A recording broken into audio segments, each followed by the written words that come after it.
Fala aí, pessoal. Seja bem-vindo ao canal do JB. Satisfação muito grande. Bem, primeiramente agradecer a Deus pela oportunidade de estar fazendo esse vídeo para você. Muito obrigado, Senhor. E agradecer a você desde já a oportunidade e o tempo de disponibilizar para assistir esse vídeo aqui. Muito obrigado pelo tempo que você disponibilizar. Eu espero que o vídeo agrade e satisfaça o seu aprendizado, o seu conhecimento ou desperte a busca de mais conhecimento. Tá ok? A educação financeira que eu vou falar aqui é sobre a parte da economia, que é o segundo pilar.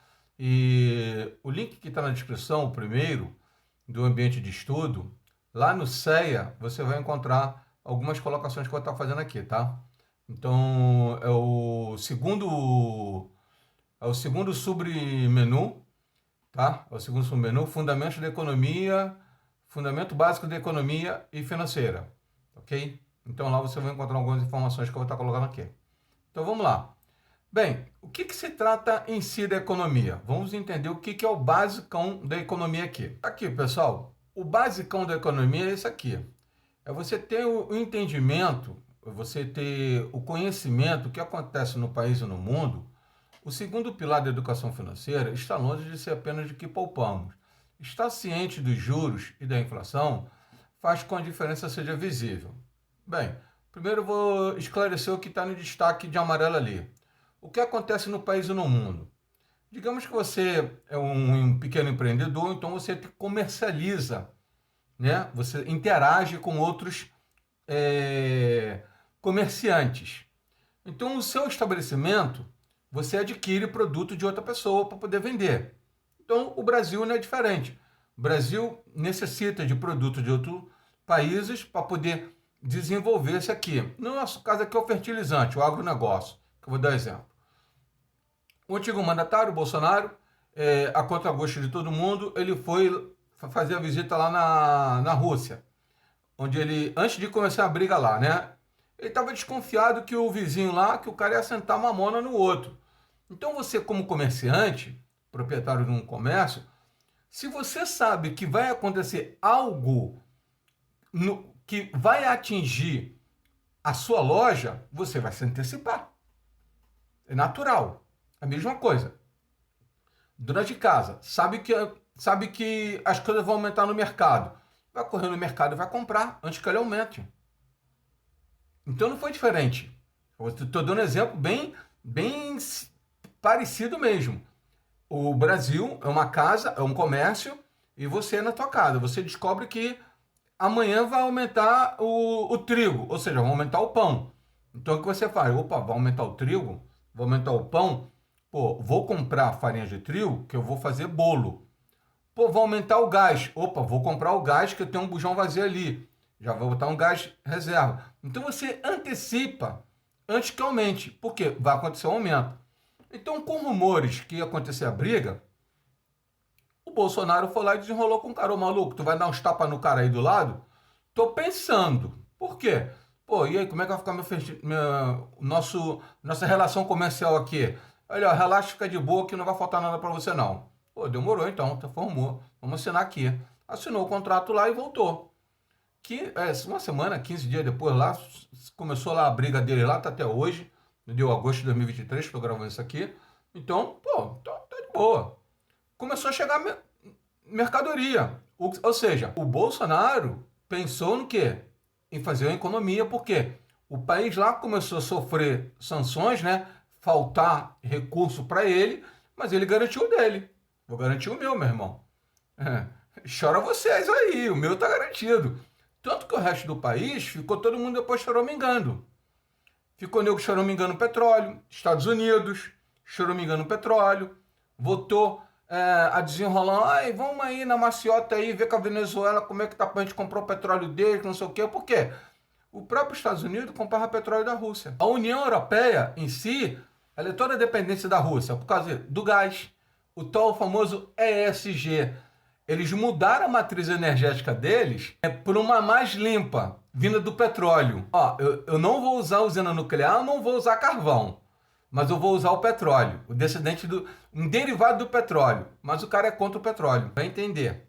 É tipo assim, eu vou me bronzear, mas não vou no sol. Ô meu filho, tu vai bronzear onde? Na sombra? Não tem lógica, meu filho. Mas dependendo da densidade do sol, até na sombra você se bronzeia. Entendeu? Então a Europa fez isso. Eu não vou me bronzear, não vou pro sol, vou ficar na sombra. Mas eu tô utilizando o calor do sol para me bronzear, estando na sombra. Lá no Rio de Janeiro tem dia que o sol tá tanto que você na sombra tu se bronzeia, filho. Você sai moreninho. Precisa estar pegando bronze na praia, não. Você ali debaixo da barraca, tu já toma uma tostada. Então por aqui você tem a ideia de que já foi feita em economia. Outro exemplo, para você entender de economia, na questão de juros e inflação. Eu vou deixar o link para vocês aí do histórico da taxa Selic, que é os juros, versus a inflação. Então, se vocês forem perceber, desde quando o antigo mandatário Bolsonaro entrou, a taxa de juros Selic só caiu. A inflação também caiu. Ela só aumentou por causa da pandemia. A taxa Selic aí, ela aumentou devido ao gasto do governo. O gasto do governo obrigou a taxa Selic a aumentar. Então, foi compatível. O governo tem necessidade por causa da crise pandêmica, uma crise sanitária mundial. Então, o governo vai gastar mais? Então, vamos aumentar a taxa para a gente segurar a inflação. E fez o que ele fez. A projeção já era para diminuir. Porém, no meio dos rumores das eleições, o Banco Central resolveu elevar a taxa de juros. Então vocês vão ver o gráfico aí. A projeção, vocês procuram a matéria, a projeção era para começar a cair. Caso o antigo mandatário, o Bolsonaro, fosse reeleito, ela cairia. Por quê? Ele conteve gasto, ele estava contendo gasto. Então, se ele estava contendo gasto, era para o Banco Central começar a baixar a taxa. Mas, perante rumores de entrar um novo mandatário e sem o teto de gasto, que liberou a gastança, o Banco Central foi obrigado a aumentar a taxa de juros. Então, por isso que vocês estão vendo essa taxa de juros tão alta assim. Então, o link que vai estar abaixo do histórico é um artigo que o pessoal de economistas escrevem defendendo a taxa de juros alta. Por quê? Por causa do gasto do governo. Entenderam aqui, então, por que a taxa de juros está alta? A taxa de juros está alta porque o governo está gastando muito. Então, o governo gastando muito e arrecadando pouco, a taxa de juros tem que ficar alta, senão, a inflação vai subir. Esse pouco aí que ele baixou, esse 0,5% que ele baixou, foi praticamente 3 semanas de queda na Bolsa de Valores. 13 dias, bem, a Bolsa de Valores só trabalha de segunda a sexta. Só trabalha de segunda a sexta. Então, se você botar 13 dias, quantas semanas foram? Para fazer 3 semanas? 15? 2 dias de lateralidade, sem renda nenhuma, nem para lá nem para cá. Então, praticamente, foram 3 semanas de perda financeira. Capital, indo embora, vazando. Agora, vamos para a definição aqui para vocês terem uma ideia. Eu vou dar na prática também aqui. A definição é: economia é um estudo da maneira pela qual a sociedade utiliza recursos produtivos escassos para produzir bens e serviços a fim de satisfazer a necessidade humana. Formou? Vou dar um exemplo bem básico aqui. 2. Vou dar um envolvendo dinheiro, agora que eu estou falando assim, recentemente, e o outro tem muito tempo aí, está na Bíblia. Então, quem quiser dar uma pesquisada aí, procura um conhecido bíblico, eu vou dar só um exemplo, tá, pessoal? Um exemplo. Lá na época do José, quando ele interpretou o sonho do faraó, José tinha escassez de comida, ou seja, plantação, e sabia que vinha fome lá na frente. Então ele teve 7 anos para se programar, para se preparar. Então ele teve problema de escassez. Então ele teve que se virar com o que tinha. Dá teus pulos aí, José, se vira. O faraó te nomeou. A mesma coisa foi com o Bolsonaro.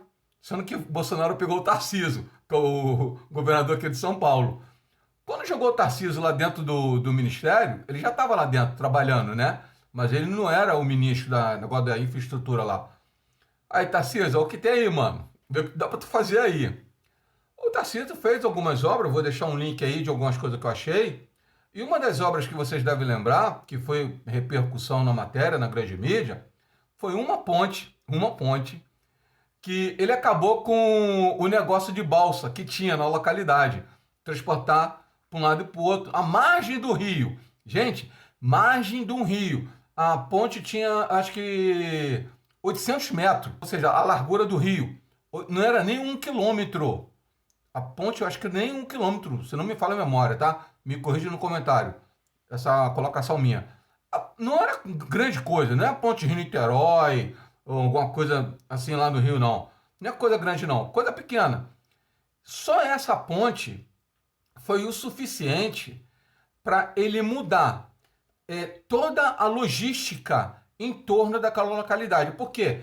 Ele fez o quê? Ele produziu bens e serviços para satisfazer a necessidade humana. Uma ponte. Uma ponte, o cara satisfez a necessidade humana, que era o transporte de um lado para o outro, entendeu? Acabou com o negócio de balsa que tinha e o comércio em si, em volta, se desenvolveu. Por causa de quê? Por causa daquela ponte. Uma ponte. Olha para você ver o que o cara fez de desenvolvimento para uma localidade, uma ponte. Então, nessa perspectiva aqui que eu estou mostrando para vocês, o que é a economia? Gente, economia é você moderar o gasto. Foi o que o Tarcísio fez, foi o que o José fez, entendeu? É você evitar o desperdício de serviço de atividade. Ambos fizeram. Olha só, gente, eu estou dando um exemplo aqui no espaço temporal de sei lá quantos anos, cara, na boa. Antes de Jesus Cristo botar o pé na terra. Então, gente, eu estou dando um exemplo, dois exemplos, de que fizeram a mesma coisa, mas em épocas totalmente distintas. Ou seja, a economia já existia desde a época de antes do nosso Senhor Jesus Cristo botar o pé na terra. Para você ter uma ideia, a educação financeira em si, ela já era colocada em prática desde aquela época. Tá bom? Resumindo aqui, ok? Bem, pessoal, eu espero que tenha sido o mais didático possível, tá? Obrigado, Senhor, pela oportunidade de ter feito esse vídeo. Muito obrigado, meu Deus. E agradeço a você que assistiu o vídeo até agora. Muito obrigado pela sua atenção. Não esqueça de deixar o seu like, seu dislike, fazer um comentário. Se você achou que o conteúdo foi agradável, lhe satisfez, despertou interesse em adquirir mais conhecimento ou satisfez o seu conhecimento, então não esqueça de compartilhar, ou se você achar que o canal é digno da sua atenção, se inscreva no canal, ative o sininho de notificações e seja bem-vindo ou bem-vinda. Agradeço a todos e fico com Deus.